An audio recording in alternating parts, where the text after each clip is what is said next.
been using for filming a lot recently, Phil, because it's got like enough rail space to get. I do like your little mount there. The scope cam, and I had that T20 thermal that we had on the channel earlier, so that was nice. And that's Magpul again.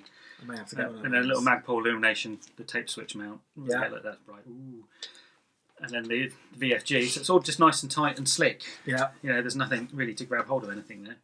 So it's been a little workhorse, really. But we're not here to talk about that. No, not today. We're here to talk about plates, and not just dinner plates, training plates. Training plates. Much better than the real Sappy plates, which I believe weigh about £13 each. Sounds like a backache to me. So I'm Tom Anvil Hibberd. And I'm Phil The Power Bucknall. I'm still getting used to that. And we're here to talk about training plates and airsoft. Yeah.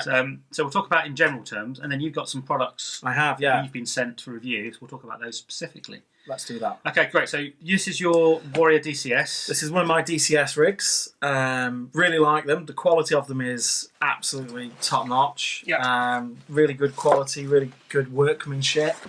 It's kind of, I like it because it's not a JPC or a CPC or a C2R or, Well, for gentlemen of our stature, Phil, their JPCs can look a little bit silly. They do look a bit like, you've got a hanky over your chest.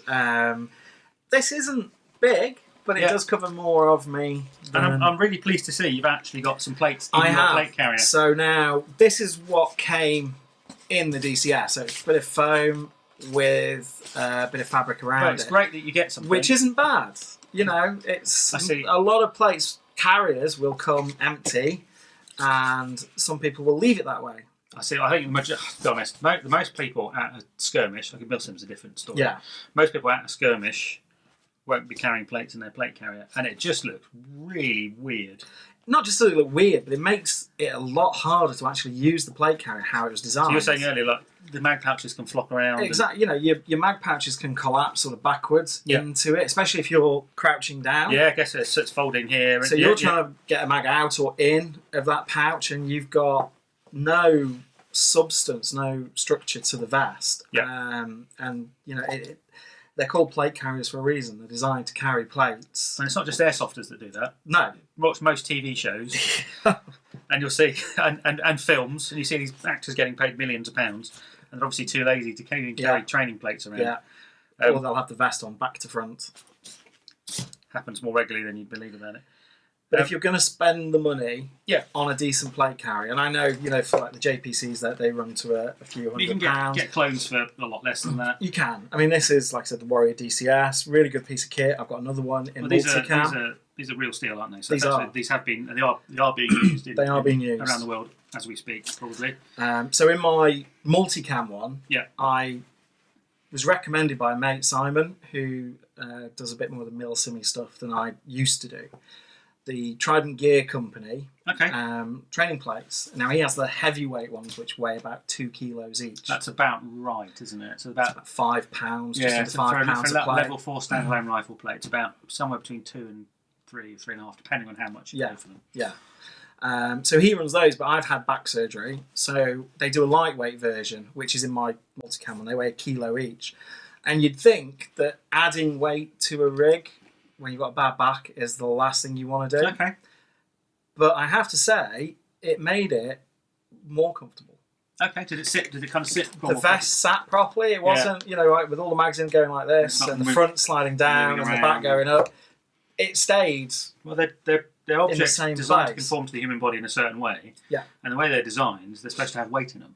Exactly. So it kind of makes sense that would be the case. So those are the first gen ones, and they're sort of like the rubber matting that you find at playgrounds, and they're shooter cut, so they fit the medium plate that Trident Gear do, fit the DCS. So do they have a curve to them? Are they now, the first gen ones didn't, they're flat. Yeah. But because of the structure and what they're made from, they do sort of start to conform, so you don't notice that it's a flat plate. As soon as you put it on, it's got a little bit of give. However... But now, I've been lucky enough to be sent some of the second gen training plates by Trident Gear, and these are the really lightweight foam ones, so they're about an inch thick. So these are also by Trident, yeah. They've got a really nice edge to them, and they're finished with a really strong fabric tape. And there's a proper curve. And these are curved. Yeah. And then I've got to try these ones out when I've got the courage. Yeah, they're great. So these are much thicker, rubber. Again, they're finished really nicely. The cut is really good.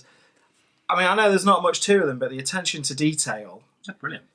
is spot on, and they are curved. So, you know, once you've got it in your vest. So how much do these go for? These, I think, are about £40-50 for heavyweight ones. Yeah, no, but if you're looking at getting steel for a pair, you anywhere from 70 to 150 quid. So, yeah, these are a much cheaper option. Yeah.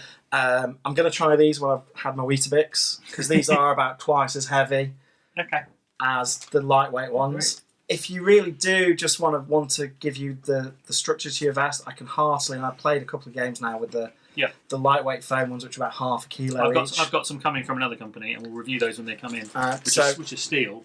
So it'll be interesting to, once we get those in, Phil, we'll compare and contrast. But the steel ones I'm getting are 2.5 kilos each. Yeah, so I think these are about 2 kilos. But they fit the pocket perfectly in the vest. They don't feel uncomfortable to wear. Like I said, these are only half a kilo a plate. And especially in the winter, you know, you've got a little bit of insulation. Not that I need that insulation. I get hot even in the middle of winter when I'm running around. But they do. I mean, this is something that they're bringing out as well. Now, these are just trial ones. Yeah. But these are, again, training plates, but they're half the thickness. Yeah. And the weight is... They're still going to give your carrier some shape. Yeah. And I think where I would see these being really useful is, say, somebody who's got one of the Chinese replicas, which don't always have the thickness of the pocket, and they certainly don't have the tolerance, the quality that something like a JPC or a DCS would have. Yeah, so you could run a low range. So you can't necessarily get a full something like a Viper or... yeah. I'm not saying Viper's any bad, but they're not built for real steel safety plates. They're built for airsoft. And this is... It's going to give you something in there. It'll give you something, you know, you've got a little bit of protection from hits. You can still hear it even though you don't feel it. I've been shot to bits recently. And let's face it, with some of the guns that are out there these days, not feeling it, but being able to hear it is not a bad thing. Saw the photos that Gaj and yourself put up where it looked like you'd been... Well, that was Comet Ready in Derby, which is extremely tight. It is, and in the dark as well. So it's kind of unsurprising, really. But so these are half the thickness, if that, actually, made out of the rubber material, branded with the Trident Gear logo. So they've come a long way. I remember when they first started. They've really stepped up. I think they've really started. You know, they've got a much stronger presence on Facebook and on the internet. They've started doing some merchandise as well. That was really some really nice T-shirts. T-shirts. Come a long way, not very long, but obviously the product is... Well, they're airsofters. The product is popular. And that's what I really like about them. They play regularly, and a lot of them have served. So, you know, they know what they need from the kit, and they know what they want from an airsofter point of view as well. Yeah. So they've bought products that fit into that area really, really well. And I think they've got something for every pocket. Yeah. And every, you know, person who plays, whether you want to go full on Milsim and use a heavyweight, really fit, tough rubber plate, a lightweight foam one, half thickness, or the lightweight rubber plates, which are in my other vest. So anything they're not really covering is the probably full weight, heavy. They don't have that full weight. I'm not sure how many airsofters really want to be running around with 10, 15 pounds. I don't want to. I mean, like I've said, with these in, the vest feels more comfortable. It looks great. And you don't notice the extra weight because it's distributed properly. Yeah. So my shoulders don't hurt as much. My back doesn't hurt as much. That's really interesting. I can, you know, even if I've got 6 mags in that pouch at the front, which is, you know, Velcro and elastic, so getting a mag back in, if there's one in there already, without a plate in, you could have it moving all over the place.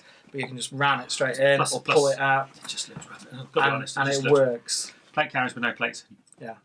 So I think that's wearing a chest rig. So you can get away with, if you're lucky enough, like with Warrior, to get. I think it's great that they provide that. That's if you want to just take it up a level, then you've got options, and the Trident Gear plates are, for the money, I think, top of the class. I don't think there's anyone else there. I think that for that money, I think they're in a really good position in the market. Yeah, I hope they do really well. And I'm really interested to see how these evolve in the future and what they're going to bring out to the market to add to this and build on it, because I think they've really got a great product.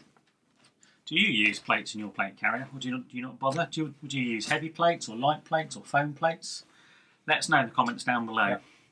Please like, subscribe, ding that bell. I've been Tom, Anvil Hibberd. I've been Phil The Power Bucknall. This has been AATV. We'll see you next time.